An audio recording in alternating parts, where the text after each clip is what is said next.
माझा अंत का पाहतेस तू? सगळ्यांसमोर सत्य कधी येणार आहे? माझी माणसं माझ्यापासून दुरावली जात आहेत। माझ्या माणसांच्या डोळ्यात माझ्यामुळे अश्रू येतात। हे दुःख मी कसं सहन करायचं देवी आई?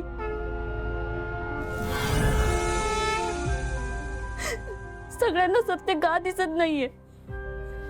का कळत नाहीये कोणालाच?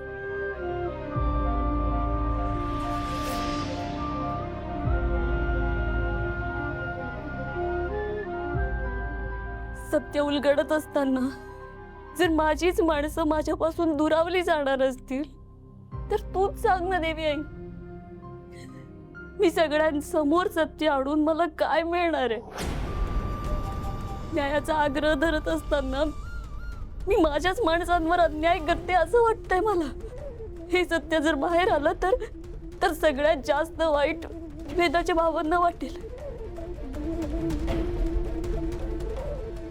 ते पूर्णपणे खचतील, दादासाहेबही खचतील आणि अनन्याताई सुद्धा,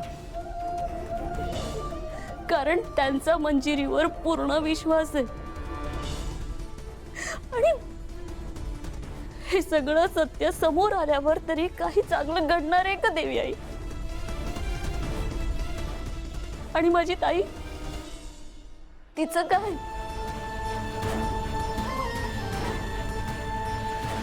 मृत्यूनंतरही ती माझ्या पाठीशी खंबीरपणे उभी आहे। तिचा यात काहीच दोष नाहीये।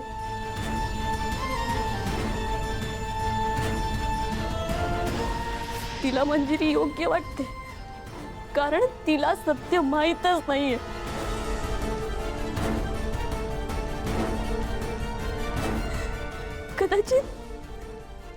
कदाचित हे सत्य तिला कधीच कळणार नाही। पण या सगळ्यात माझ्यामुळे माझ्या ताईचं मन दुखावलं जातंय। देवी आई, मला फक्त इतकी ताकद दे की हे सत्य मी शेवटपर्यंत निभावून नेऊ शकेन, कारण इथून मागे फिरणं अशक्य आहे आणि इथून पुढे जाणं असह्य होतंय। माझी साथ दे देवी आई, माझी साथ दे।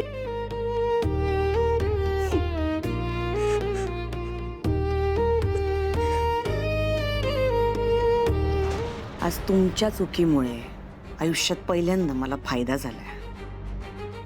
माया, तू काय बोलतेस मला नाही कळत आहे। मला खूप भीती वाटते।